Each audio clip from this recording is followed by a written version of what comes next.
Thursday night NFL. Texans at home, 7.5, 44 the total against the Dolphins. Adam Gase has been involved in 2 Thursday night games. Last year, they lost 40-0 at Baltimore. His rookie year as a coach, they lost 22-7 at Cincinnati.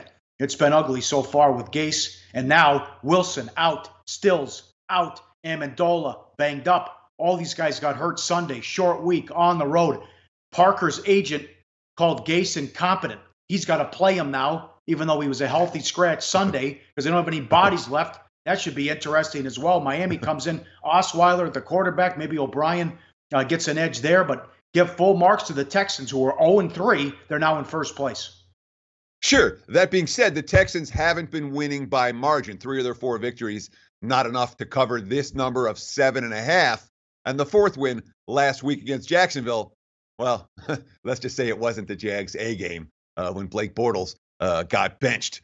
But when you talk about QBs with issues, obviously, Brock Osweiler has to go into that group. And I know Osweiler's been good, 600 passing yards, 5 touchdowns over the last 2 weeks. He did throw a couple of picks the first week, but Brock Osweiler has played as well or better than expected through his first 2 starts this season. But he's also facing a coaching staff that knows him, knows his flaws, knows his weaknesses.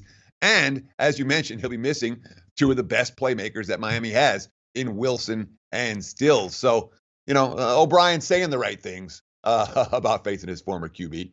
Playing really well right now. I think he's thrown for 600-plus yards the last 2 games. He has a great history with Adam Gase. They're doing a great job with him. Brock's a very talented player. He's having a really good year right now for them, et cetera, et cetera. So O'Brien trying to blow smoke up his ass to get Osweiler perhaps a little bit confident going up against a devastating duo of Watt and Clowney, a duo that absolutely controlled the game last week in the win over Jacksonville.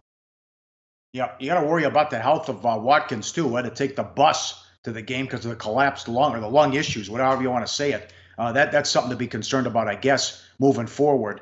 But it's been better. He was great against the Colts in that performance on the road as well. But I don't want any part of Miami here with Osweiler. They're all banged up. And I know the Eagles did it last week, but you just look at the stats again. Since they've went to this new system with the Thursday night games, the home teams have crushed it straight up in ATS.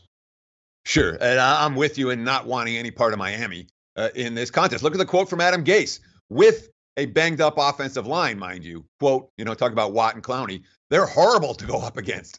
When you have both those guys on the edges, it makes it hard to do anything, running or passing. And, of course, Clowney last week, what do you have, 7 tackles, 2 sacks, 4 quarterback hits, 2 tackles for loss, and a fumble recovery, in the win. O'Brien, quote, he's had some real good games for us. There's no doubt about that. He's very disruptive. He's an instinctive player. I thought he played loose and free.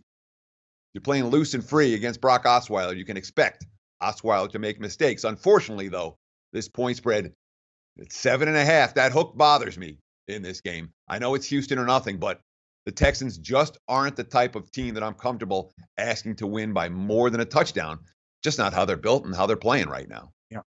All right. I was looking at the wrong thing, by the way. Detroit's 2-1 to the over. Portland. It's Portland that's 3-0 to the over. Like the show?